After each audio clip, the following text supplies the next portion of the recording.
గౌరవనీయులు తెలుగుదేశం పార్టీ రాష్ట్ర అధ్యక్షులు అచ్చెన్నాయుడు గారు, గౌరవనీయులు ఆలపాటి రాజేంద్ర ప్రసాద్ గారు, జీవి ఆంజనేయులు గారు, కొమ్మలపాటి శ్రీధర్ గారు,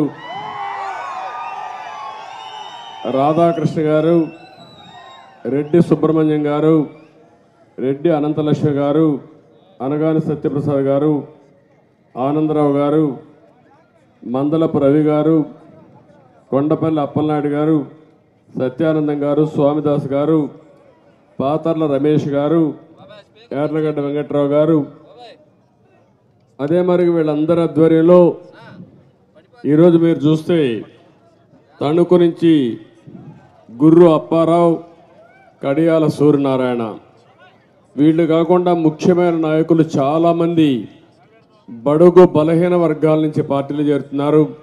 వారందరికీ సాదరంగా మనస్ఫూర్తిగా పార్టీలోకి స్వాగతం పలుకుతున్నాను. అమలాపురం నుంచి సత్యశ్రీ గారు, మాజీ ఎంపీ ఐతాపత్తుల బుచ్చి మహేశ్వరరావు గారు కుమార్తె, వారి హస్బెండ్ కూడా ఐఏఎస్ ఆఫీసరు, వారు కూడా ప్రజలకు సేవ చేయాలనే ఉద్దేశంతో ఈరోజు పార్టీలోకి వచ్చారు. వారికి వారి అనుమాయులకు అందరికీ కూడా మనస్ఫూర్తిగా పార్టీలకు స్వాగతం పలుకుతున్నాను. ఇంకో పక్క గజపతి నగరం కొండపల్లి కొండలరావు, ఆయన కుమారుడు కొండపల్లి శ్రీనివాసరావు వైసీపీకి రాజీనామా చేసి తెలుగుదేశం పార్టీలోకి వచ్చారు. వాళ్ళ తండ్రి కూడా అక్కడ ఎంపీగా పనిచేశారు. కొన్ని కారణాల వల్ల పార్టీ నుంచి బయటపోయి మళ్ళీ పార్టీకి సేవ చేయాలనే ఉద్దేశంతో మాతృ సంస్థకు వచ్చారు. వారికి కూడా మనస్ఫూర్తిగా పార్టీ తరపున స్వాగతం పలుకుతున్నాను. ఇకపోతే పెదకూరపాడు, ఇక్కడే ఎన్వివిఎస్ వరప్రసాద్ గారు, కంచేటి సాయిబాబు గారు, దండా నాగేంద్ర గారు, వీళ్ళందరినీ చూస్తే ఓసారి బాధ ఆవేదన కూడా కలుగుతుంది. ఎవరైనా సరే ఎక్కడైనా అన్యాయం జరిగితే ఆ అన్యాయాన్ని ఎత్తి చూపిస్తే అపోజిషన్ పార్టీనే కాదు సొంత పార్టీ కూడా లెక్క పెట్టుకోకుండా కడాన జైల్లో పెట్టేస్తారు తమ్ముళ్ళు. అదే జరిగింది ఇప్పుడు సాయిబాబు విషయంలో. అక్కడ నేను చూశాను, పేపర్లో కూడా చూశాం, కృష్ణానదికి అడ్డంగా రోడ్డు వేసాడు ఆ పెద్ద బ్రహ్మాండమైన ఎమ్మెల్యే. ఆయనకి సన్మానం చేయాలి మనందరం కలిసి. ఎందుకంటే ఎవడు ధైర్యం చేయడు, నదికి అడ్డ మధ్యలో రోడ్డు వేసే. మామూలుగా రోడ్లు వేయలేకపోతున్నాం కానీ ఇసుక మాఫియా నదికి అడ్డంగానే రోడ్డు వేసి చూశారు కదా, బ్రహ్మాండంగా వేశాడు. ఆయనకి ఇవ్వాలి, బిరుదు ఇవ్వాలి. ఇప్పుడు మనం పెద్ద బిరుదు ఇవ్వాలి, సన్మానం చేయాలి అలాంటి ఎమ్మెల్యే. ఇంకా ఆయన మార్చలా, ఎప్పుడు మారుస్తాడో నాకు తెలియదు. అంటే ముఖ్యమంత్రికి బినామీ ఆయన.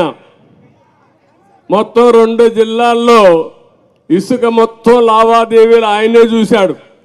ఆ విషయం చాలాసార్లు చెప్పాం. పాపం ఈ సాయిబాబు, నాగేంద్ర వీళ్ళు ఎదురు తిరిగారు, మాట్లాడారు. ఏదైనా కావచ్చు కానీ మాట్లాడారు. మాట్లాడితే ఇద్దరిపైన లిక్కర్ కేసు పెట్టేశారు. కర్ణాటక నుంచి ఏదో తెలంగాణ నుంచి లిక్కర్ తెచ్చినట్టు. ఇంకో పక్కన అక్కడనే మీరు చూస్తే చాలా కేసులు ఎస్సీ ఎస్టీ యాక్ట్లు పెట్టి కడాన 80 పీడీ యాక్ట్ పెట్టి 83 రోజులు జైల్లో పెట్టేశారు. ఏం తమ్ముళ్ళు, గొప్పోడే కదా ఇతను, ముఖ్యమంత్రిని మెచ్చుకోవాలి కదా మనం. అంటే ఇసుక దందా చేస్తా ఉంటే ఇసుక దందా చేశారని చెప్పితే కాదు, వినకపోతే పోరాడితే కడాని ఈ పోలీసులు కలెక్టర్ కూడా పీడీ యాక్ట్ పెట్టి 83 రోజులు పెడితే కడాన కోర్టు కరుణించి బెయిల్ ఇచ్చింది. కానీ లేకుంటే శాశ్వతంగా జైల్లో పెట్టేయాలనుకున్నారు పాపం అతన్ని. అదే మరిగా నాగేంద్రని కూడా లిక్కర్ కేసు పెట్టారు, ఎస్సీ అట్రాసిటీ యాక్ట్ పెట్టారు. కడాన 1-2 రోజులు జైలు పోయాడు అనుకుంటాను, 4 రోజులు 3 రోజులు ఉన్నాడు. కడాన బెయిల్ వచ్చింది. బెయిల్ రాకపోతే ఆ కోర్టులో కానీ రాకపోయింటే ఆయన కూడా జైల్లోనే ఉండేవాడు. మీరు గుర్తుపెట్టుకోవాలి, ఇంత అరాచకం చేపించిన ఈ ముఖ్యమంత్రి ఈ రాష్ట్రాన్ని పరిపాలించడానికి అర్హుడా అని మిమ్మల్ని అడుగుతున్నా. ఇలాంటి వ్యక్తుల్ని మనం క్షమించాలా అని మిమ్మల్ని అడుగుతున్నా. అందుకే తమ్ముళ్ళు, ఈరోజు నేను ఒకటే మిమ్మల్ని అందరినీ కోరుతున్నా. ఈరోజు మీ పట్టుదల నేను చూశాను, మిమ్మల్ని అందరినీ మనస్ఫూర్తిగా అభినందిస్తున్నా. ఈరోజు ఇక్కడికి వచ్చిన వాళ్ళు కొంతమంది రాష్ట్రంలో ఇప్పటికే వలసలు ప్రారంభమయ్యాయి. ఎక్కడికక్కడ రాష్ట్రాన్ని కాపాడుకోవాలన్న ఆలోచన ఉండే ప్రతి ఒక్క వ్యక్తి జగన్మోహన్ రెడ్డి ఇంటికి పంపించడం తప్ప వేరే మార్గం లేదని చెప్పి కూడా నేను మీకు తెలియజేస్తున్నా. అతనికి అర్థమైపోయింది, సినిమా అయిపోయింది, ఇంకేం ఉండదు, అది అర్థమైపోయింది. కాబట్టి ఇప్పుడు అంటున్నాడు, నేను 92 మంది ఎమ్మెల్యేలు మార్చేస్తాడంట. మార్చేది ఎమ్మెల్యేలు మార్చాలా? ఎవరిని మార్చాలి? ఒక ఛాన్స్ అన్నాడు.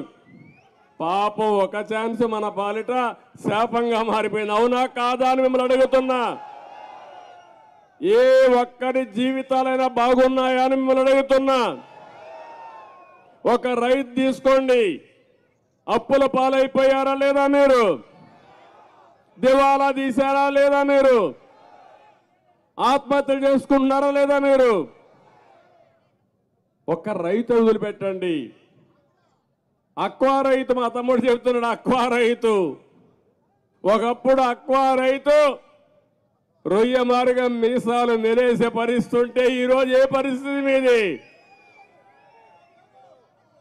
మొత్తం అక్వా కానీ హార్టికల్చర్ కానీ ఆదాయం వచ్చే పంటలు నేర్పిస్తే వాళ్ళందరినీ ఎట్ట చితగొట్టాలో చితగొట్టాడు ఈ జగన్మోహన్ రెడ్డి. ఏమనాలో నాకైతే అర్థం కావడం లేదు. మళ్ళీ నేను వచ్చిన అక్వా రైతాంగాన్ని బాగుపరుస్తామనే వారికి చాలా ఇబ్బందులు ఉంటాయి. ఎందుకంటే ప్రపంచం మొత్తం మార్కెట్ ఎస్టాబ్లిష్ చేశాం. అమెరికా దగ్గర నుంచి అన్ని దేశాల్లో ఆంధ్రప్రదేశ్ చేపలు రొయ్యలు తినేవాళ్ళు. ఇప్పుడు ఎప్పుడైతే జగన్మోహన్ రెడ్డి పుణ్యం కట్టుకున్నాడో వేరే దేశాలు అభివృద్ధి చేసి ఆ మార్కెట్ వాళ్ళు ఆక్యుపై చేసుకున్నారు. రేపు రాబోయే రోజుల్లో మార్కెట్ కూడా కష్టం ఉండే పరిస్థితి వస్తుంది. నేను ఒకే విషయం మీరు గుర్తుపెట్టుకోవాలి, ఒక వ్యక్తి ప్రభుత్వ విధానాల వల్ల మీ జీవితాల్లో వెలుగు తీసుకొచ్చే అవకాశం ఉంటుంది. ఒక వ్యక్తి ప్రభుత్వ విధానాల వల్ల వ్యవస్థలను సర్వనాశనం చేస్తే మీ జీవితాలు కూడా నాశనం అయిపోయే పరిస్థితి వస్తుంది. అదే ఈ 5 సంవత్సరాలు జరిగిందని చెప్పి కూడా నేను మీకు తెలియజేస్తున్నా. ఇటీవల నేను చాలా దేవాలయాలకు వెళ్ళాను. మేరీమాత దేవాలయానికి కూడా ఇక్కడ వెళ్ళాను, చర్చికి కూడా వెళ్ళాను.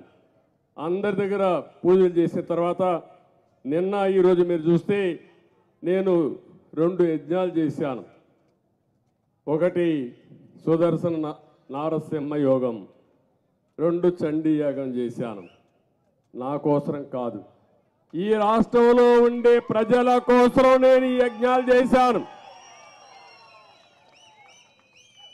మానవ ప్రయత్నం చేస్తాం, పోరాడతాం, దేవుడు కూడా సహకరించాలి, ఆశీర్వదించాలి. అందుకే ఈ యజ్ఞాలు కూడా చేశానని చెప్పి నేను మీకు తెలియజేస్తున్నా. మీ అందరి ఆశీస్సుల ద్వారా 45 ఏళ్ళుగా నాకు ఇంకేం పదవులు అవసరం లేదు. ఆ విషయం మీరు గుర్తుపెట్టుకోవాలి. నా రికార్డు ఎవరు ఇంక బద్దలు కొట్టలేరు. సమైక్య ఆంధ్రప్రదేశ్లో 9.5 సంవత్సరాలు నేను ముఖ్యమంత్రిని. ఆ రికార్డు ఎవరైనా మళ్ళా బద్దలు కొడతారా? సమైక్య ఆంధ్రప్రదేశ్లో 10 సంవత్సరాలు ప్రతిపక్ష నాయకుడిని, మళ్ళా ఎవడన్నా 10 సంవత్సరాలు అక్కడ ప్రతిపక్ష నాయకుడు అవుతాడా? ఇంకా ఇక్కడ 5 సంవత్సరాలు ముఖ్యమంత్రిని. 28 సంవత్సరాలుగా నేను పార్టీ అధ్యక్షుడిని. దేశంలో ప్రపంచంలో ఒక గౌరవాన్ని తెచ్చాను. మీ అందరి యొక్క ఆశీస్సుల వల్ల నేను గౌరవం వచ్చింది నాకు కానీ, రాష్ట్రానికి కానీ, తెలుగు జాతికి గౌరవం తెచ్చాను తప్ప ఎక్కడ కూడా తెలుగు జాతికి అపఖ్యాతి తేలేదని మరొకసారి మీకు తెలియజేస్తున్నా. అలాంటి సందర్భంలో ఈరోజు మీరు ఒకసారి చూస్తే రాష్ట్రంలో జరిగే పరిణామాలు చూస్తే బాధ అవుతుంది, ఆవేదన కలుగుతుంది. ఓసారి రాత్రులు నిద్ర కూడా రాదు. నా కోసరం కాదు, జరిగే సంఘటనలు చూసిన తర్వాత. 1-2 కాదు, ఒక్క ఛాన్స్ పాపం ఈ 4 సంవత్సరాల 9 నెలలు అయింది. ఈ 4 సంవత్సరాల 9 నెలల్లో అందరూ కూడా మా తమ్ముడు గోయిందా గోయిందా అంటున్నాడు. కడాను నిస్సహాయ స్థితికి వచ్చినప్పుడు దేవుడే దిక్కు అనుకుంటా ఆ పరిస్థితికి వచ్చా అందరం. కాదు, మన చేతల్లోనే ఉంది. మన రాత తిరగ రాసే శక్తి మన చేతుల్లో ఉంది. నేను అడుగుతున్నా, వైఎస్ఆర్ కాంగ్రెస్ పార్టీలో పనిచేసే కార్యకర్తల్ని, ఒక రైతుని, ఒక ఆటో డ్రైవర్ని, ఒక మహిళని, ఒక నిరుద్యోగిని, మీకైనా లాభం జరిగిందా తమ్ముళ్ళు చెప్పమని వాళ్ళు అడుగుతున్నా. అందరూ ఒకరు కాదు, ఎప్పుడు కూడా మీరు గుర్తుపెట్టుకోవాల్సింది, ఒక విధానం వల్ల, ప్రభుత్వ విధానం వల్ల సంపద సృష్టించబడాలి. ఒకే ఒక ఎగ్జాంపుల్ చెప్తున్నా. మీరు మొన్న తుఫాన్ వచ్చింది, 2 రోజులు తిరిగాను. తుఫాన్ని మనం నివారించలేం, కానీ తుఫాను బాధను తగ్గించగలుగుతాం. ఉదుగు తుఫాన్ వచ్చింది, అందరికంటే ముందు నేనే వెళ్ళా. విశాఖపట్నంలో 10 రోజులున్నా అందరికీ సహాయం చేసిన తర్వాత, తిరిగి వాళ్ళ ముఖంలో నవ్వు చూసిన తర్వాత, ఆనందం చూసిన తర్వాత తిరిగి హైదరాబాద్కు వచ్చా. ఆ రోజు ఈరోజు నేను అడుగుతున్నా, ఈ ప్రభుత్వం ఉంది, కాలువల తొవల, మురికి కాలువలో మట్టి తీలా, నీళ్ళు వచ్చాయి, కాలువలు పొలాలన్నీ కలిసిపోయి 4 రోజులుంటే చేతికొచ్చే పంట మొత్తం నీటి పాలైపోయే పరిస్థితి వచ్చింది. అవునా కాదా అని మిమ్మల్ని అడుగుతున్నా. ఇది ప్రభుత్వ వైఫల్యం అవునా కాదా అని మిమ్మల్ని అడుగుతున్నా. ముఖ్యమంత్రి వస్తాడు, హెలికాప్టర్లు తిరుగుతాడు. హెలికాప్టర్లో తిరిగితే కనపడుస్తుంది తమ్ముళ్ళు. నేను 2 రోజులు ఊరూరికి తిరిగాను, మీ బాధను అర్థం చేసుకున్నాను. కానీ ఓసారి బాధ, నిస్సహాయ స్థితి, ఏమీ చేయలేకపోయానని బాధపడ్డాను తప్ప, అదే తెలుగుదేశం పార్టీ అధికారంలో ఉంటే మీ ముఖంలో ఆనందం చూసే వరకు మీ దగ్గర నేను ఉండేవాడిని, చేసేవాడిని. ఇలాంటి ఒక్క వ్యవస్థ కాదు, ప్రతి సంవత్సరం జాబ్ క్యాలెండర్ అన్నాడు, ఇచ్చాడు. ఒక్కడికి ఉద్యోగం వచ్చిందా ఈ రాష్ట్రంలో? మొత్తం ఇండస్ట్రీస్ అన్ని పారిపోయినాయా లేదా? పారగొట్టాడా లేదా? వాళ్ళు పోకపోయినా తరివేశాడు. అంటే వాటాల కోసం కక్కుర్తిపడి అందరినీ తరివేశాడు. ఈరోజు నేను ఒక న్యూస్ చూశాను, విశాఖపట్నంలో గాదిరాజు ప్యాలెస్,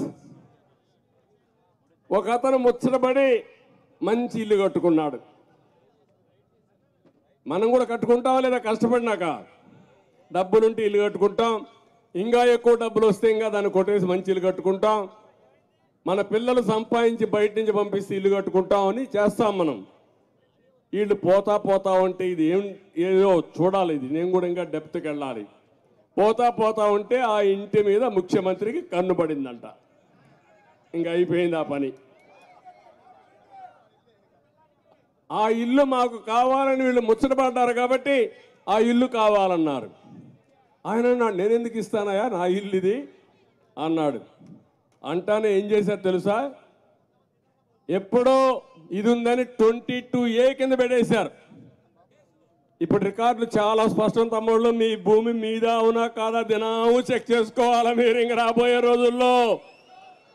ఎందుకంటే ఈ కాంగ్రెస్ దొంగలు ఆ రికార్డులో ఏమక్కర్లా, ఈ భూమి 22A ఉంది అంటే ఏంటి, ఇది ప్రభుత్వ భూమి. మీ తాత ఇవ్వచ్చు, మీ ముత్తాత ఇవ్వచ్చు మీకు. ఇంకా అక్కడి నుంచి నువ్వు కుయ్యమరు అంటే సగం నాకు ఇస్తావా చెప్పు, అప్పుడు నీకు ఇస్తా లేకుండా మొత్తం ఇచ్చేసి 20 లక్షల ఆస్తి 5 లక్షలు ఇస్తారు. ఇటీవల సెటిల్మెంట్లో అన్ని అదే జరిగింది సర్వేలో. మీరు ఒక విషయం గుర్తుపెట్టుకోవాలి, ఇప్పుడు ఓటర్ దొంగలు కూడా వచ్చారు. మీరు బతికుండగానే మిమ్మల్ని చంపేస్తున్నారు. అంటే ఏంటి అరాచకాలను అడుగుతున్నా మిమ్మల్ని అందరూ ఆలోచించుకోవాలి మీరు. ఇదేదో నా కోసరం కాదు నేను చెప్పేది, మీ కోసరం, మీ పిల్లల కోసరం, ఈ రాష్ట్రంలో ఉండే ప్రజల కోసరం. ఇలాంటి అరాచకాలు నేను ఎప్పుడు ఊహించలా. ఇలాంటి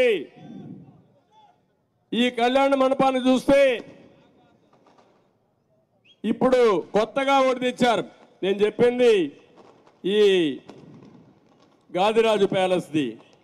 ఆ కళ్యాణ మండపాన్ని చూస్తే 94లో అతను కొన్నాడు, కొని కట్టుకున్నాడు. అతను చాలా స్పష్టంగా చెప్పాడు, ఈ కళ్యాణ మండపం నేను ఎప్పుడో కొన్నాను, ఇవన్నీ కూడా ల్యాండ్ కొన్నాను, అప్పుడే అరియర్స్ అన్ని పే చేశాను, ఎలాంటి డిస్ప్యూట్ లేదంటే వీళ్ళు 22A కింద పెట్టి అక్కడి నుంచి అతన్ని వేధించడానికి మొదలుపెట్టే పరిస్థితికి వచ్చారు. ఒక్క విశాఖపట్నంలో 40,000 కోట్ల రూపాయలు చేసే ఆస్తుల్ని వీళ్ళు కబ్జా చేశారు, సెటిల్మెంట్ చేశారు. గొంతు మీద కత్తి పెడతారు, ఇస్తావా సస్తావా. అదే జరిగింది. ఇప్పుడు మీరు చూశారు, ఇతన్ని ఎవరైతే మన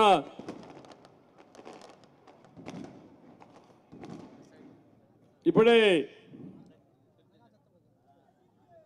రవిబాబు ఎవరైతే ఉన్నాడో, రవిబాబుని సాయిబాబు ఎవరైతే ఉన్నాడో ఆయన చూశారు.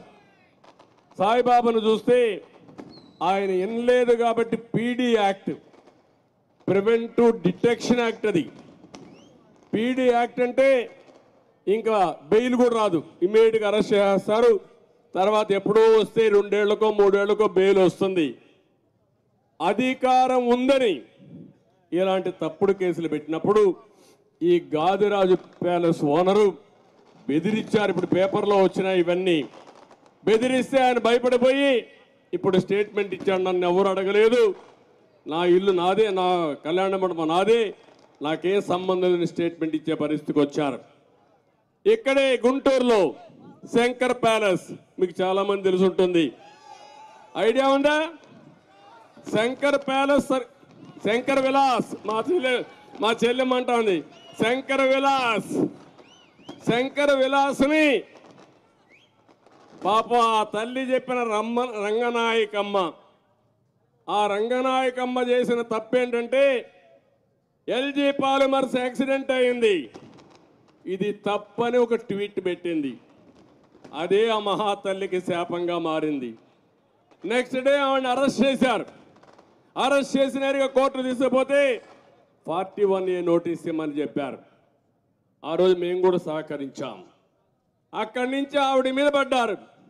ఆవిడ మీద పడి ఆ శంకర్ విలాస్ జరగనీయకుండా చేయడానికి ఎవరైతే ఆవిడ మీద వ్యతిరేకత ఉంటారో లేకుంటే కావాలని అందరిని ఎగబెట్టి ఆవిడ మీద దాడికి పంపించారు. దాడికి పంపిస్తే ఇంకా విధి లేని పరిస్థితిలో ఆ శంకర్ విలాస్ క్లోజ్ చేసుకునే పరిస్థితి వచ్చింది. ఆ మహాతల్లి పక్కనే చిన్న వ్యాపారం చేసుకుందామని జీవనోపాధి కోసం పక్కకి వెళ్ళింది. అక్కడ వ్యాపారం చేసుకోవాలంటే పర్మిషన్ కావాలన్నారు.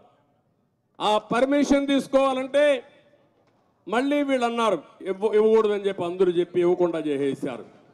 అంటే సొంత వ్యాపారం పోయింది, వ్యాపారం చేసే అవకాశం లేదు. కడుపు కోసం గుంటూరు వదిలిపెట్టి హైదరాబాద్కి వెళ్ళిందంటే మీరు ఒక్కసారి ఆలోచించండి, రేపు మన గతి ఏమవుతుందో మీరే గుర్తుపెట్టుకోవాల్సింది నేను కోరుతున్నా. మీరందరూ కూడా ఉంటే ఇక్కడ బానిసలుగా ఉండాలా, లేకపోతే ఈ రాష్ట్రం నుంచి ఎక్కడికో వెళ్ళిపోవాలి. ఏం కర్మ అని అడుగుతున్నా. ఇది ప్రజాస్వామ్యం అని మిమ్మల్ని అడుగుతున్నా.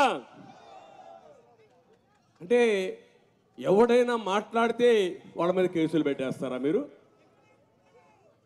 లేకపోతే నాకు అన్యాయం జరిగిందంటే ఆ వ్యక్తి పైన రౌడీలు వచ్చి పడిపోతారా మీరు? ఇది మీరు గుర్తుపెట్టుకోవాల్సిన అవసరం ఉంది. ఈ రాష్ట్రంలో 1-2 కాదు, ఈ వ్యక్తి యొక్క వ్యక్తిత్వాన్ని మీరు గుర్తుపెట్టుకోవాలి. సునాయాసంగా చెప్పిన తప్పును చెప్పకుండా చెప్తానే ఉంటాడు. ఆయన విశ్వాసం మీరందరూ నమ్మతారని. ఒక నాయకుడు అనేవాడు విశ్వాసం ఉంటుంది, వ్యక్తిత్వం ఉంటుంది, మాటకు విలువ ఉంటుంది.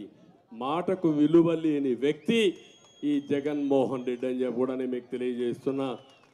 ఆ మధ్య అన్నాడు మళ్ళా మద్యపాన నిషేధం పెడతా, పెట్టిన తర్వాతనే మీ ఓటు అడగతా, ఒకవేళ పెట్టకపోతే మీరు ఓటే వేయద్దు అన్నాడు. అన్నాడా లేదా? ఇప్పుడేమంటున్నాడు? మద్యపాన నిషేధం దేవుడి కరుగు, కానీ అన్ని నాసిరకం బ్రాండ్లు.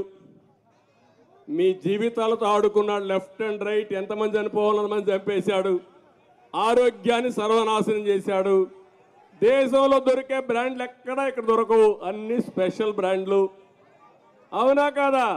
భూములు ఉన్నాయి. అలాంటి బ్రాండ్లు తెచ్చాడు.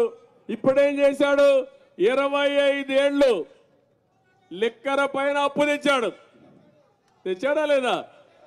అంటే అప్పుడు ఓటు అడగనున్న వ్యక్తి ఇప్పుడు మిమ్మల్ని తాగించి రేపు రాబోయే రోజు తాకపోతే మీ ఏమో మా గుర్తుపెట్టుకోండి, మీ భర్తలు తాకపోతే, మీ పిల్లలు తాకపోతే బలవంతంగా తాగిస్తారు, గుర్తుపెట్టుకోండి. అది ఏం చేసే పని. ఇది న్యాయమా అని మిమ్మల్ని అడుగుతున్నా. ఆడపిల్లల మంగళ సూత్రాలని తెంచేసే ఇలాంటి ప్రభుత్వం అవసరమా అని మిమ్మల్ని అడుగుతున్నా. ఇలాంటి 1-2 కాదు, చెప్పుకుంటూ పోతే రాత్రి అంతా కూడా చాలదు, కానీ చాలా బాధేస్తుంది. అందుకే నేను మిమ్మల్ని కోరుతున్నా, మీరు ఎంత ఇదంటే మనం అందరూ ఆయనకు బానిసలం. ఎవ్వరు ఎక్కడా మాట్లాడకూడదు, ఆయన చెప్పింది వేదం. మీరు చూడండి, మొన్న ఆయనకి బర్త్డే జరిగింది, నేను కూడా ఒక ట్వీట్ పెట్టాను లేదా? నేను కూడా అభినందన తెలియజేశా. నా పోరాటం వ్యక్తులపైన కాదు, సమస్యలపైన నా పోరాటం. అందుకే నేను ఎప్పుడు కూడా వ్యక్తులపైన నా జీవితంలో ఎప్పుడు పోరాటం చేయలేదు, కానీ సమస్యలపైన ప్రజల కోసం ఎలాంటి త్యాగాలకైనా నేను సిద్ధంగా ఉన్నాను తప్ప భయపడే సమస్య ఉండదు. అలాంటిది పుట్టినరోజు వస్తే ఫుల్ పేజీ అడ్వర్టైజ్మెంట్లు. ఏమి పెద్ద పుట్టావు, ఓకే, పుట్టితే దానికి పెద్ద పండగ చేసుకోవాలనా? ఓకే, నువ్వు పండగ చేసుకో, మీ ఇంట్లో బాధ లేదు. నీకోసం బలవంతంగా గవర్నమెంట్లని నీ సాక్షి పేపర్లో ఫుల్ పేజ్ అడ్వర్టైజ్మెంట్లు ఇవ్వాలి. Full page. ఎవరు? అది కూడా మీ డబ్బులే. ఈయన బర్త్డే మీ అందరి ప్రజల ధనం 100 కోట్ల రూపాయలు పటాఫట్ మొత్తం సాక్షికి వెళ్ళిపోయింది. ఇది నీతి. ఒప్పుకుంటారు కదా మీరు? ఒప్పుకోరా? అంటే ఈరోజు పేపర్లో మీరు చూస్తే నాకు పేపరే లేదు, టీవీనే లేదు, ఇల్లే లేదు, డబ్బులే లేవు, నేను నిరుపేదని. ఇది ఆయన చెప్పే డైలాగులన్నీ మీరు విన్నారు కదా. పెత్తందారులకి పేదలకి పోరాటం. నాకు ఇల్లు లేదంటే ఇక్కడ ఆయన ఇంటి ఊరు ఒక ప్యాలెస్ నేను కట్టుకోలేకపోతున్నా. వాస్తవం, నేను ఒక ఇంట్లో ఉంటే ఆ ఇల్లు కూడా ఉండకూడదని దానిపైన కూడా దాడి చేసే పరిస్థితికి వచ్చారు, అటాచ్ చేసే పరిస్థితికి వచ్చారు. మీరు అర్థం చేసుకోవాల్సింది, ఎప్పుడైనా ఈ విధంగా జరిగిందా ఈ రాష్ట్రంలో? విలువలు లేని రాజకీయాలు జరిగాయా అని మిమ్మల్ని అడుగుతున్నా. ఇది పద్ధతి అని మిమ్మల్ని అడుగుతున్నా. అయితే మీరందరూ ఏంటంటే ఇన్ని జరిగినా మాకెందుకులే, బయట వస్తే మా మీద కేసు పెడతారు. అనే పరిస్థితికి వచ్చారు. కేసులు పెడతారని మీరు బయట రాకపోతే, నిర్మోహమాటంగా మాట్లాడకపోతే జరగబోయేది ఏంటంటే మీరే మీ మరణ శాసనాన్ని రాసుకుంటున్నారు. తమ్ముళ్ళు, ఆడబిడ్డలు, మీరు గుర్తుపెట్టుకోవాలి. రేపు జరిగే ఎన్నికలు 5 కోట్ల ప్రజానీకానికి ఈ జగన్మోహన్ రెడ్డి జరిగే ఎన్నికలు తప్ప నా ఒక్కడి కోసమో జనసేన కోసం ఇంకొకరికి కాదని చెప్పి మీకు తెలియజేస్తున్నా. రాష్ట్రాన్ని కాపాడుకుంటామా లేదా? మన పిల్లల భవిష్యత్తును బాగు చేసుకుంటామా లేదా? ఈ విషయంలో అందరికీ స్పష్టత ఉండాల్సిన అవసరం ఉంది. నేను ఒకటే మీ అందరికీ హామీ ఇస్తున్నా, నా జీవితంలో మళ్ళా పదవి ముఖ్యం కాదు. ఇటీవల కాలంలో మీరు చూశారు, ప్రపంచం మొత్తం 70-80 దేశాల్లో బ్రహ్మాండంగా స్పందించారంటే ఇది నేను ఎప్పుడు మర్చిపోలేని సంఘటనలు. అందుకే నేను ఒకటే చెప్తున్నా, నాకు ఒక ఆలోచన ఉంది. ఆ ఆలోచన తెలుగు జాతి నెంబర్ 1 జాతిగా ప్రపంచంలో ఉండాలనేది ఏకైక లక్ష్యం తప్ప ఇంకోటి కాదు. నేను ఆ రోజు విజన్ 2020 తయారు చేశా. ఈరోజు మీరు హైదరాబాద్ పోయి చూడండి. ఈరోజు హైదరాబాద్లో చూస్తే ఆ రోజు నేను ఏదైతే ఆశించానో అవన్నీ జరిగాయి.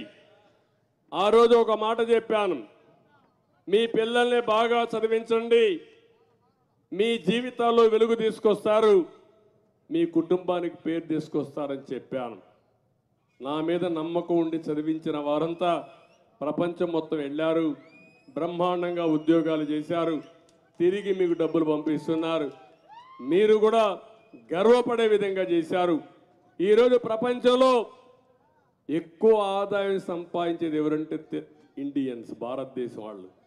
అందులో వాళ్ళకంటే ముందుండేది తెలుగు జాతి, తెలుగు వారు. అది నాకు గర్వ కారణం. 25 ఏళ్లకు మనం ఫౌండేషన్ వేశాను.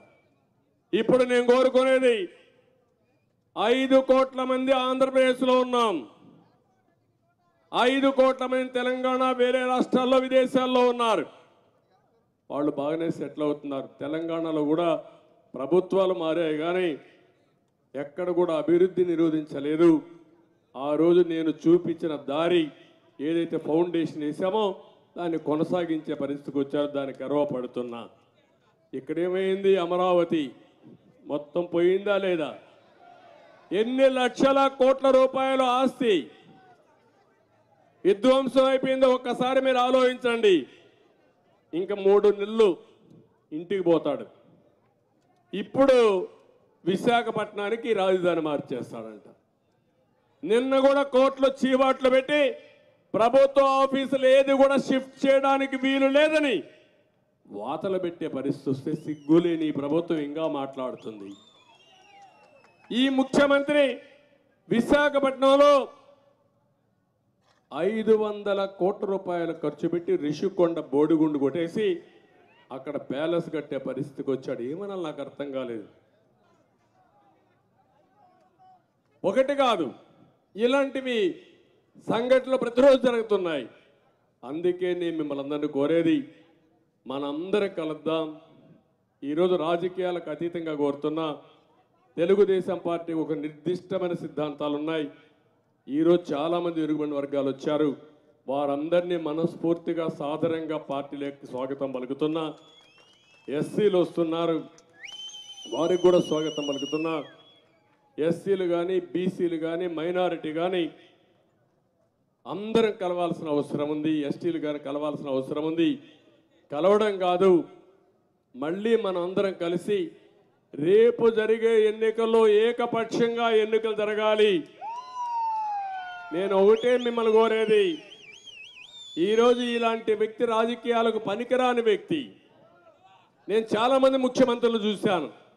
45 సంవత్సరాల్లో 10-12 మంది ముఖ్యమంత్రులు చూశాను. అందరికంటే ఎక్కువ సమయం నేనే ముఖ్యమంత్రిగా ఉన్న తెలుగు జాతిలో. అది కూడా గర్వకారణం నాకు.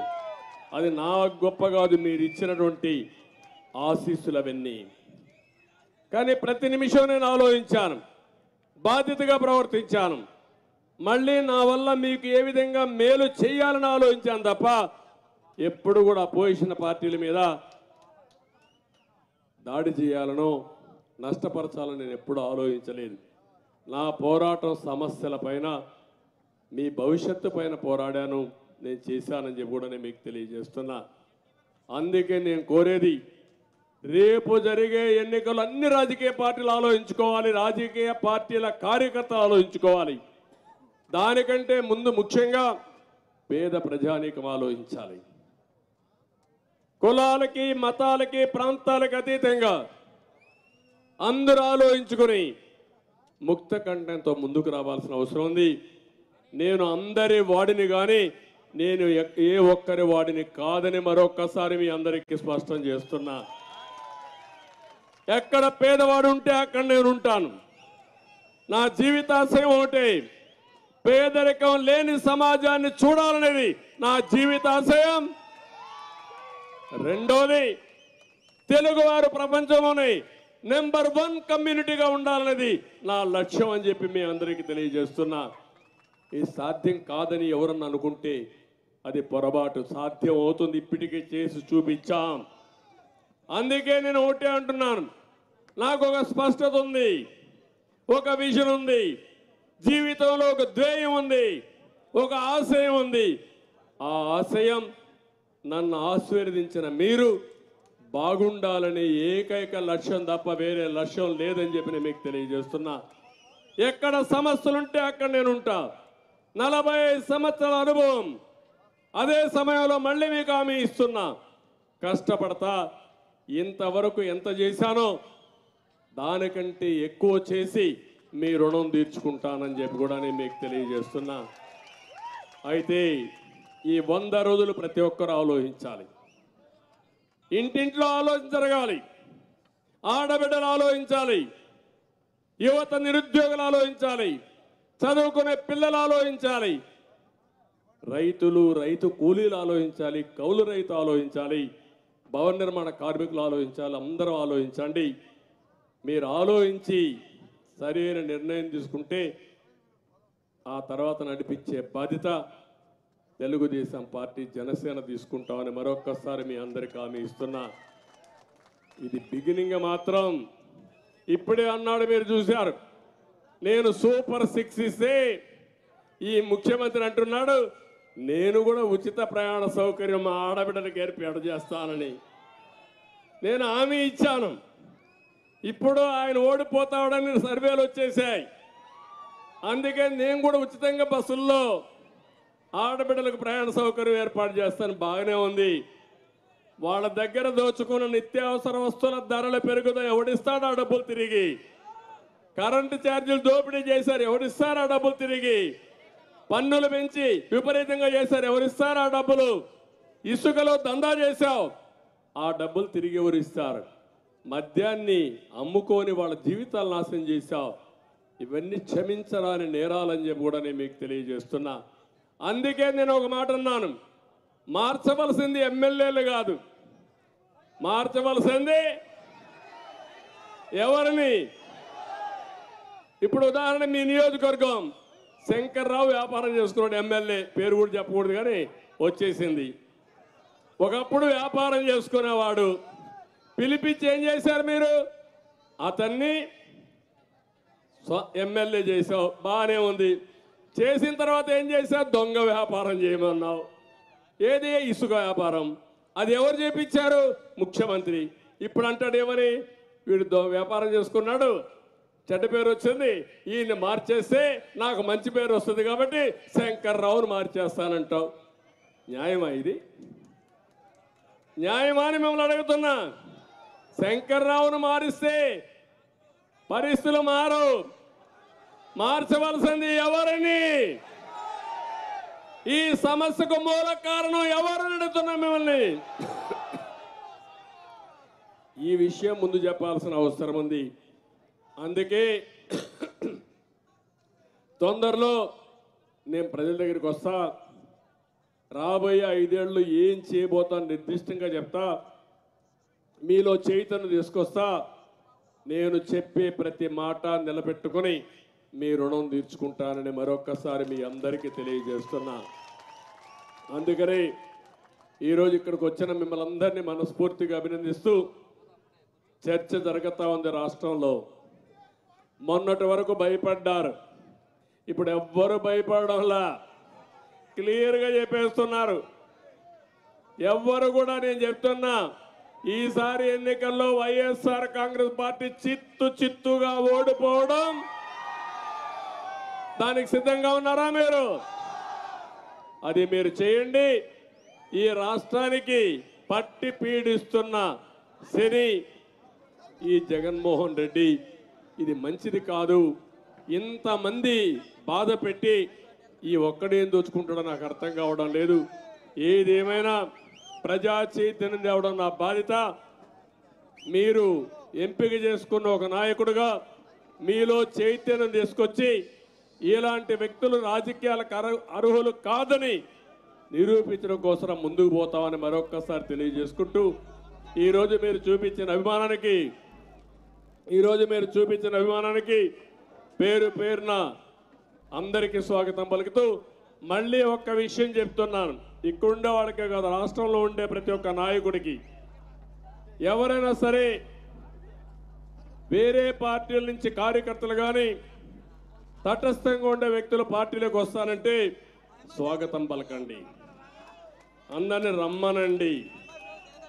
ఇది మనం చేసే పని మన కోసరం కాదు, ఇది మహాయజ్ఞం. ఇది 5 కోట్ల ప్రజల కోసం చేసే యజ్ఞం ఇది.